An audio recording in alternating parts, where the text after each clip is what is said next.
മഴ സാധ്യത എന്താണെന്ന് അറിയണം. അഖിൽ ഷാ അൻസാർ അതിന്റെ ഏറ്റവും പുതിയ അപ്ഡേറ്റുകളുമായി ചെയ്യുന്നുണ്ട്. Akhil Shah, very good morning. Morning വാക്കിലേക്ക് സ്വാഗതം. അപ്പോൾ മഴ സാധ്യത എന്താണ് കേരളത്തിൽ? അടുത്ത 5 ദിവസത്തേക്ക് മഴയുണ്ടാകും ഇന്നലെ വാർത്തയുണ്ടായിരുന്നു. അതിൽ എന്തെങ്കിലും മാറ്റങ്ങളുണ്ടോ?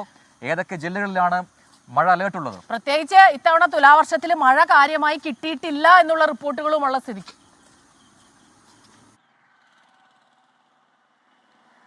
പ്രജിൻ, പ്രവിത, നമ്മൾ ഇന്നലെ കണ്ട ആ ഒരു പ്രവചനം പോലെ തന്നെയാണ് ഇന്നും. അതിൽ മാറ്റമൊന്നുമില്ല. കേന്ദ്ര കാലാവസ്ഥാ വകുപ്പ് നിലവിൽ അറിയിക്കുന്നത് സംസ്ഥാനത്ത് ഇന്ന് പരക്കെ മഴയ്ക്കുള്ള സാധ്യതയുണ്ട് എന്നുള്ളതാണ്. നിലവിൽ 8 ജില്ലകളിൽ യെല്ലോ അലർട്ട് പ്രഖ്യാപിച്ചിട്ടുണ്ട്. തിരുവനന്തപുരം, കൊല്ലം, പത്തനംതിട്ട, എറണാകുളം, ഇടുക്കി, പാലക്കാട്, കോഴിക്കോട്, വയനാട് ജില്ലകളിലാണ് നിലവിൽ യെല്ലോ അലർട്ട് പ്രഖ്യാപിച്ചിട്ടുള്ളത്. ഈ ജില്ലകളിലൊക്കെ തന്നെ മഴ ശക്തമാകാനുള്ള സാധ്യതയുണ്ട്. പ്രത്യേകിച്ച് മലയോര മേഖലകളിൽ, അതുപോലെ തന്നെ തീരദേശ മേഖലകളിലൊക്കെ മഴയ്ക്കൊപ്പം ഇടിമിന്നലോടുകൂടിയ മഴയ്ക്കുള്ള സാധ്യതയാണ് കേന്ദ്ര കാലാവസ്ഥാ വകുപ്പ് നിലവിൽ പ്രവചിക്കുന്നത്. ശക്തമായ മഴയ്ക്കുള്ള സാധ്യത പ്രവചിക്കുന്നുണ്ടെങ്കിൽ പോലും കേരള, കർണാടക തീരങ്ങളിൽ മത്സ്യബന്ധനത്തിന് വിലക്കില്ല. പക്ഷേ ഈ പ്രദേശങ്ങളിൽ, പ്രത്യേകിച്ച് ഈ മലയോര മേഖലകളിൽ, അതുപോലെ തന്നെ തീരദേശത്ത് താമസിക്കുന്നവർ, മത്സ്യബന്ധനത്തിന് പോകുന്നവരൊക്കെ കൂടുതൽ ജാഗ്രത പാലിക്കണം എന്നുള്ള കാര്യവും അറിയിക്കുന്നുണ്ട്. എന്തായാലും കഴിഞ്ഞ ദിവസങ്ങളിലൊക്കെ ബംഗാൾ ഉൾക്കടലിൽ രൂപപ്പെട്ട ന്യൂനമർദ്ദം, ആ ന്യൂനമർദ്ദം മാറിയിട്ടുണ്ടെന്നുള്ള കാര്യവും നിലവിൽ കേന്ദ്ര കാലാവസ്ഥാ വകുപ്പ് അറിയിക്കുന്നുണ്ട്.